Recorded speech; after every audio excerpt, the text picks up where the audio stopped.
Assalamualaikum warahmatullahi wabarakatuh. Halo teman-teman, jumpa lagi bersama kami di channel Mahir Matematika. Rangkaian video kali ini kita akan mempelajari tentang teorema Pitagoras, khususnya memahami atau membuktikan teorema Pitagoras dan bagaimana mengaplikasikan teorema Pitagoras pada bangun datar dan bangun ruang. Nah, untuk itu mari kita simak video berikut ini. Ada sebuah masalah.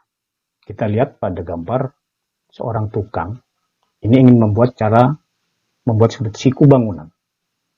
Di mana ini adalah merupakan ilmu yang sering digunakan dalam pelaksanaan pembangunan konstruksi gedung bertingkat tinggi. Dalam pembangunan rumah tinggal juga sering menggunakan konstruksi yang siku. Mengapa harus siku? Meskipun terkesan sederhana, namun kesikuan ini akan mempengaruhi keindahan, kekuatan, dan bahkan biaya bangunan. Tukang bangunan menggunakan salah satu rumusan segitiga yang apabila diterapkan pada pelaksanaan bangunan akan menghasilkan sudut siku 90 derajat. Adapun peralatan yang digunakan biasanya benang ukur, patok, atau paku, serta meteran. Intinya, para tukang membuat sebuah segitiga yang ketiga sisinya mempunyai perbandingan panjang 3:4:5. Misalnya mereka menggunakan ukuran 3 meter, 4 meter, dan 5 meter. Tahukah kalian mengapa para tukang harus menggunakan perbandingan 3:4:5? Apakah ada ukuran selain 3, 4, dan 5? Nah, masalah di atas akan kalian ketahui jawabannya setelah mempelajari bab ini. Untuk menjawab masalah tadi, ini ada seorang ilmuwan yang bernama Pitagoras, lahir pada tahun 582 sebelum Masehi sampai 496 sebelum Masehi. Beliau dilahirkan di Pulau Samos, di daerah Ionia, Yunani Selatan. Adapun salah satu peninggalan Pitagoras yang paling terkenal hingga saat ini adalah teorema Pitagoras. Teorema Pitagoras menyatakan bahwa kuadrat sisi miring suatu segitiga siku-siku sama dengan jumlah kuadrat dari sisi yang lain. Atau dengan kata lain, kalau ada segitiga siku-siku, maka berlaku bahwa kuadrat sisi miring sama dengan jumlah kuadrat sisi tegak yang lain. Pitagoras menggunakan metode aljabar untuk membuktikan teorema ini. Salah satu pembuktian teorema Pitagoras, perhatikan gambar berikut. Di sini tampak ada segitiga siku-siku ABC, di mana sisi A dan B itu adalah sisi siku, sedangkan sisi C itu adalah sisi miring, atau dikenal dengan hipotenusa. Pada sisi miringnya itu dibentuklah sebuah persegi yang berwarna pink. Sehingga kalau ditanya luasnya, tentunya luas persegi sisi kali sisi, jadi C kuadrat. Kemudian, dibuatlah sebuah segitiga yang kongruen dengan segitiga semula. Kemudian gambar itu kita potong-potong sedemikian, sehingga tampak pada gambar, ada segitiga 1, segitiga 2, di mana segitiga 1 dan 2 itu kongruen dengan segitiga semula. Kemudian, segitiga 1 dan segitiga 2 itu kongruen dengan segitiga semula. Kita lihat tayangannya ya. Dari ini sekarang perhatikan ada persegi biru. Persegi biru itu tidak lain adalah persegi pink yang luas sisinya adalah C kuadrat. Dan persegi merah yang besar dan yang kecil. Nah, untuk persegi yang merah, itu salah satunya sisinya adalah B, sehingga luasnya adalah B kuadrat karena sisi kali sisi. Sedangkan luas sisi persegi yang kedua, nah di sini panjang sisinya A, ini juga A, sehingga luas perseginya A kali A berarti A kuadrat. Itu luas persegi yang merah yang kecil. Sedangkan luas persegi yang warna biru atau yang pink tadi, dengan sisinya C berarti luasnya apa? C kuadrat, sisi kali sisi. Selanjutnya kalau kita perhatikan sekarang kita perhatikan. Ini jelas tampak bagaimana memperoleh persegi yang warna biru. Nah, memperoleh persegi warna biru itu tidak lain menjumlahkan persegi yang warna merah yang besar dengan sisi B dengan menjumlahkan luas persegi yang warna merah yang kecil yang sisinya adalah A. Dengan demikian kesimpulannya apa? Yaitu A kuadrat ditambah B kuadrat sama dengan C kuadrat. A kuadrat itu luas persegi merah, yang kecil, B kuadrat luas persegi merah yang besar, dan C kuadrat itu adalah luas persegi yang biru. Di mana A dan B dan C itu adalah merupakan sisi-sisi daripada segitiga yang semula. Inilah pembuktian teorema Pitagoras. Berikut ada pembuktian teorema Pitagoras dengan cara yang berbeda. Kita perhatikan. Nah, di sini ada gambar 1, 2, dan 3. Pada gambar 1, ini adalah merupakan gambar persegi yang panjang sisinya adalah A tambah B. Pada gambar 1 ini, kita potong-potong menjadi 5 bagian. Ada segitiga 1, 2, 3, dan 4. Di mana segitiga 1, 2, 3, dan 4 ini kongruen. Alasnya itu A dan tingginya adalah B. Kemudian ada persegi, yaitu panjang sisinya adalah C, yang merupakan sisi miring daripada segitiga 1, 2, 3, dan 4. Oleh karenanya, panjang sisinya persegi itu luasnya adalah C kuadrat seperti tampak pada gambar 1. Kita bisa menyusun 4 segitiga siku-siku pada gambar 1 ke dalam persegi pada gambar 2. Kita lihat pada gambar 2 ini. Ya. Tuh. Juga bisa menyusun seperti pada gambar 3. Nah, kita buktikan sekarang.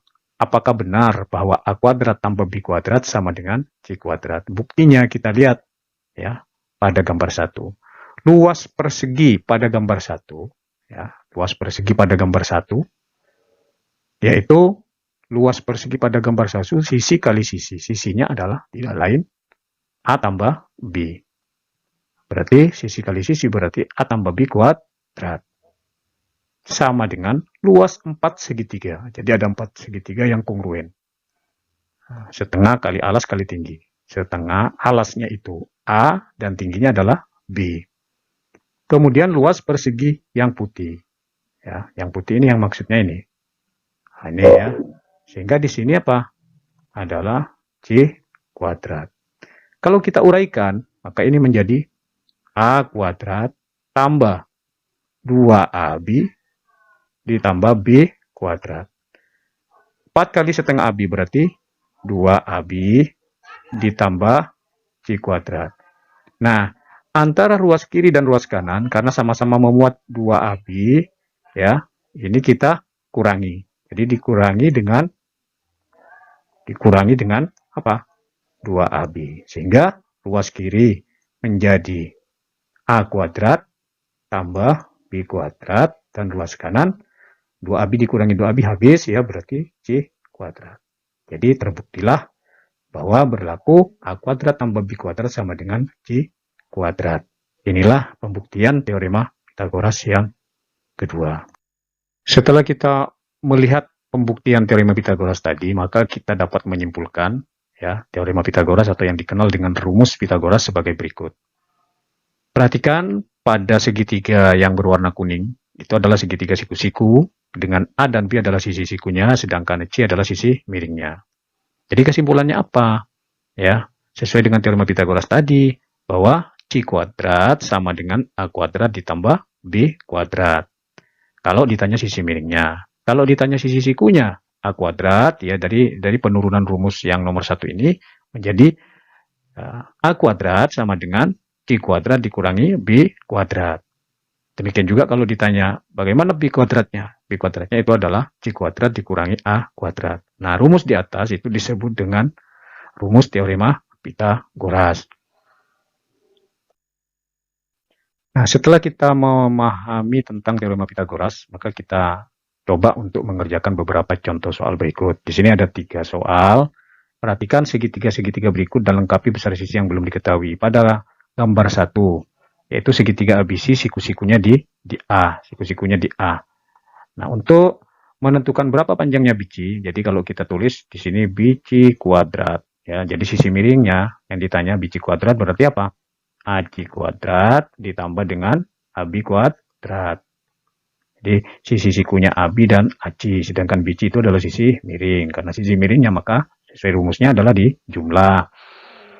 TAC-nya adalah 4 kuadrat, kemudian AB-nya itu adalah 3 kuadrat, sehingga ini 16 ditambah 9, jadi sama dengan 25. Dengan demikian bijinya adalah biji akar 25, yaitu 5. Jadi panjangnya biji adalah 5. Ya. Jadi panjangnya biji adalah 5. Itu soal yang pertama. Soal yang kedua sekarang, perhatikan ada segitiga KLM, siku-sikunya di L. Yang ditanya adalah LM. LM ini, sisi apa yang ditanya adalah sisi tegak. Sedangkan sisi miringnya 13 dan sisi siku yang lain adalah 12. Karena sisi miring yang ditanya, ya kita coba di sini, maka LM kuadrat berarti sisi miring. Sisi miringnya adalah KM kuadrat dikurangi dengan KL kuadrat. KM-nya itu adalah 13 kuadrat, kemudian KL-nya adalah 12 kuadrat. 13 kuadrat 169, 12 kuadrat 144, jadi sama dengan 25. Dengan demikian, LM itu adalah akar 25, yaitu 5. Jadi panjangnya LM adalah 5. Demikian juga untuk soal yang nomor 3. Soal yang nomor 3 adalah segitiga PQR. Ya. Yang diketahui adalah sisi miring 25, dan sisi tegaknya 15. Berarti yang ditanya adalah QR. Ya, kita tulis di bawah saja. QR kuadrat berarti sisi miring PQ kuadrat dikurangi dengan PR kuadrat. PR kuadrat. Ya. Jadi QR kuadrat sama dengan PQ-nya berapa PQ-nya? 25 kuadrat dikurangi dengan 15 kuadrat. 25 kuadrat 625. 15 kuadrat 225. Jadi sama dengan 400. Maka dengan demikian QR-nya adalah akar 400, yaitu sama dengan 20. Inilah contoh berikutnya.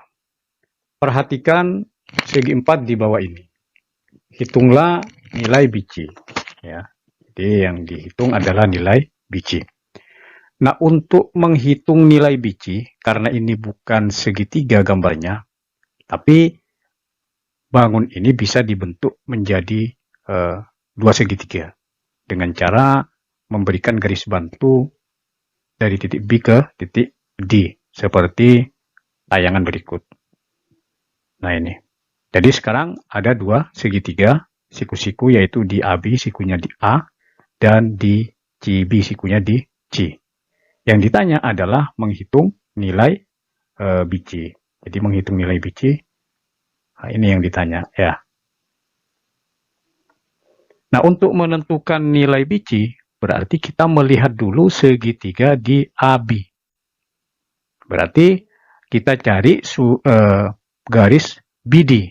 Garis BD ini pada segitiga di AB merupakan sisi miring. Ya, oleh karenanya, maka BD kuadrat, yaitu AD kuadrat ditambah dengan AB kuadrat. AD 6 kuadrat ditambah dengan AB kuadrat 8 kuadrat. 36 ditambah 64. Sehingga BD kuadratnya adalah 100. Maka dengan demikian, BD adalah akar 100, yaitu 10. Selanjutnya sekarang, kita cari panjangnya biji dengan melihat segitiga BCD, siku-siku di C. Jadi biji ini adalah sisi tegak. Maka dengan demikian, biji kuadrat, ya, yaitu kuadrat sisi miringnya di sini adalah BD, ya, BD kuadrat dikurangi dengan DC kuadrat. BD kuadratnya itu adalah 10 kuadrat dikurangi DC 5 kuadrat, sehingga ini diperoleh 100 dikurangi 25. Jadi sama dengan 100 dikurangi 25 adalah 75. Maka dengan demikian bijinya adalah akar 75.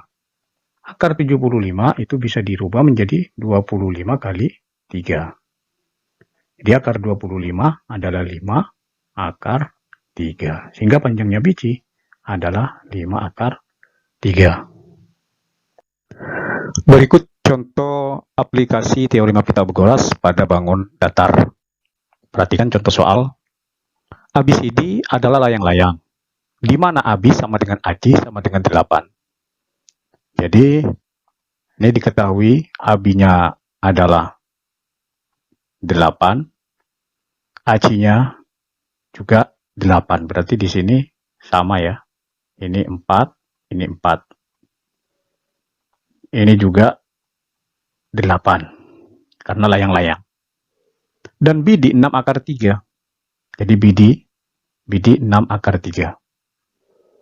Nah, yang ditanya adalah hitunglah luas dan kelilingnya. Yang pertama kita cari dulu luas. Jadi luas layang-layang. Layang-layang itu adalah setengah diagonal 1 kali diagonal 2. Setengah diagonal satunya itu adalah AC kali diagonal 2-nya. Diagonalnya 2-nya adalah BD. Tuh, sehingga setengah kali AC. AC-nya itu adalah 8 kali BD. BD-nya adalah 6 akar 3. Jadi dengan demikian, ini dibagi 2, 4 ya. 24 akar 3. Jadi luas layang-layangnya 24 akar 3 cm persegi. Selanjutnya sekarang keliling. Nah, keliling layang-layang. Berarti untuk keliling layang-layang, kita menjumlahkan sisi-sisi pada layang-layang.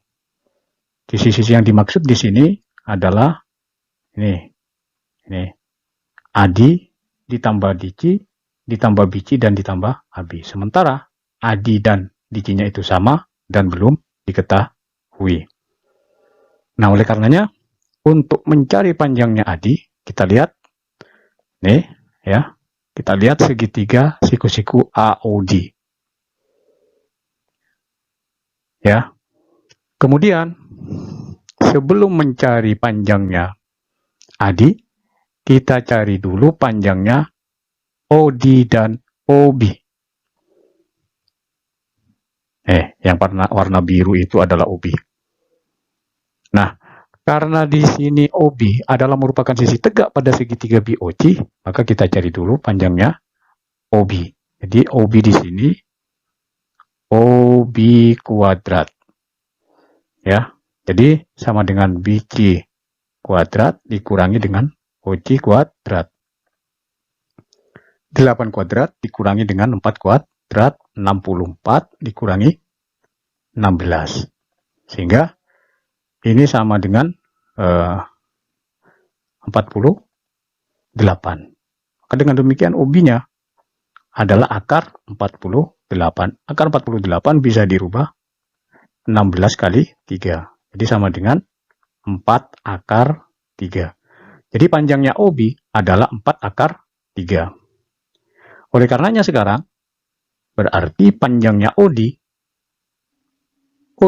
itu adalah 6 akar 3 panjangnya BD dikurangi dengan panjangnya OB dikurangi 4 akar 3, yaitu sama dengan 2 akar 3. Nah, itu ya, 2 akar 3. Selanjutnya, kita cari panjangnya AD atau DC. AD ya.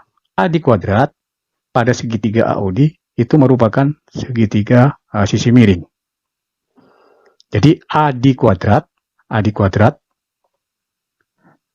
ini kita hapus ya. AD kuadrat itu sama dengan AO kuadrat ditambah dengan OD kuadrat. AO-nya itu adalah 4 kuadrat ditambah OD berarti 2 akar 3 kuadrat. Jadi sama dengan 16 ditambah 2 kuadrat itu adalah 4, akar 3 dikuadratkan jadi 3. Sehingga ini menjadi 16 ditambah dengan 12. Jadi sama dengan 28. Sehingga AD itu sama dengan akar 28. Akar 28 bisa dirubah 4 kali 7. Jadi sama dengan 2 akar 7.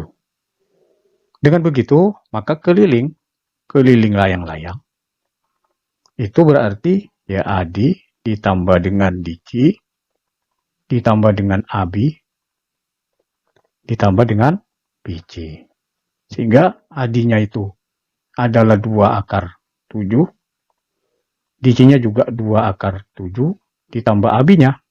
Abinya itu adalah 8, ditambah dengan 8. Sehingga ini 4 akar 7 ditambah 16. Inilah keliling layang-layang.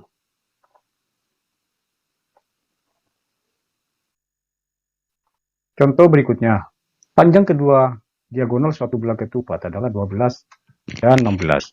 Hitunglah kelilingnya. Untuk lebih memudahkan mencari keliling daripada belah ketupat, maka kita beri nama saja belah ketupat ini, yaitu ABCD ya. Kita beri nama ABCD. Jadi ini A, ini B, ini C, ini D. Di tengah-tengahnya ini kita sebut dengan O ya. Ingat bahwa sisi-sisi pada belah ketupat itu semuanya sama. Semuanya sama. Sehingga nanti kelilingnya adalah 4 kali S. Jadi kita cari S-nya atau panjang salah satu sisinya. Di mana kedua diagonalnya itu adalah 12 dan 16. Berarti di sini 6. Ini 6. Ini adalah 8. Ini 8. Nah, ada 4 segitiga yang kongruen. Kita pilih salah satu saja, segitiga AOD. Yaitu sisi miringnya AD, kemudian sisi tegaknya AO dan OD. Sisi daripada belah ketupat di situ diwakili oleh AD. Jadi kita cari AD kuadrat. AD kuadrat adalah merupakan sisi miring pada segitiga AOD, maka sama dengan AO kuadrat ditambah dengan OD kuadrat. Jadi AO-nya itu adalah 6 kuadrat, OD-nya 8 kuadrat, 36, 8 kuadrat 64, itu 100, AD akar 100, sama dengan 10.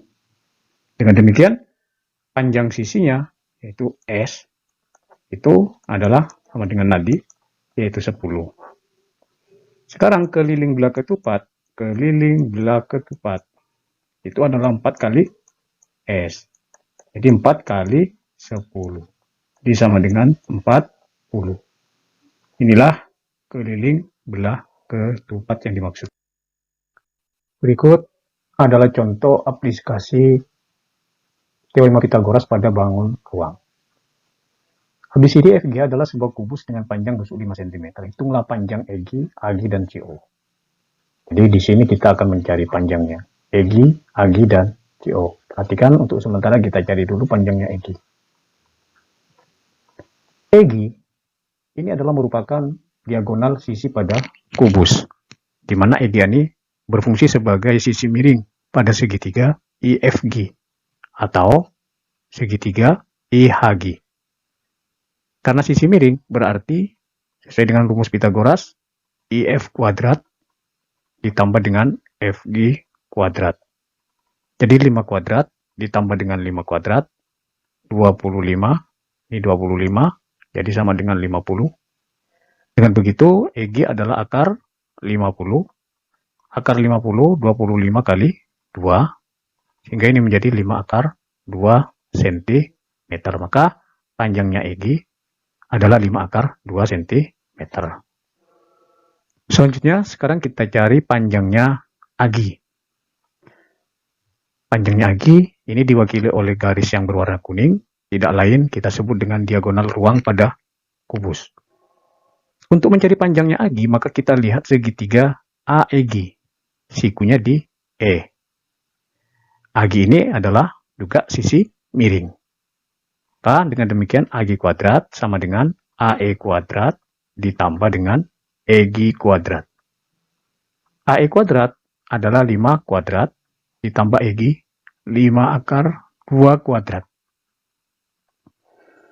25, 5 kuadrat 25, akar 2 dikuadratkan jadi 2. Jadi 25 tambah 50.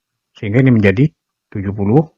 Maka begitu AG sama dengan akar 75, yaitu akar 25 kali 3.